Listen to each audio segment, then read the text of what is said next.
నీ పేరు? పీకలేరు. ఆ? ఇంటి పేరు పీకలేరు, వంటి పేరు పాపారావు.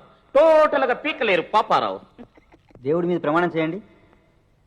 నేను దేవుని మీద ప్రమాణం చేయను. మరి ఎవరి మీద చేస్తావు? ఆ జడ్జి బాబు మీద ప్రమాణం చేస్తాను. జడ్జి గారు దేవుడు కాదు. మీకు కాదేమో, నాకు ఆయనే దేవుడు.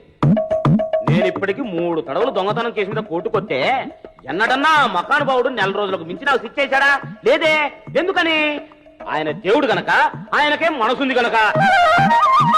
అసలు వీడు ఎట్టాడి పరిస్థితుల్లో దొంగతనం చేసుంటాడు, ఎందుకు చేసుంటాడని ఆ బాబు ఆలోచిస్తాడు. అంతేకాదు, వాడు బుజ్జి బద్ద కోసం చిన్ని దొంగతనం చేసుంటాడు. అట్టాడప్పుడు వీడికి శిక్ష ఎందుకు వేయాలి అని నా దేవుడు ఆలోచిస్తాడు.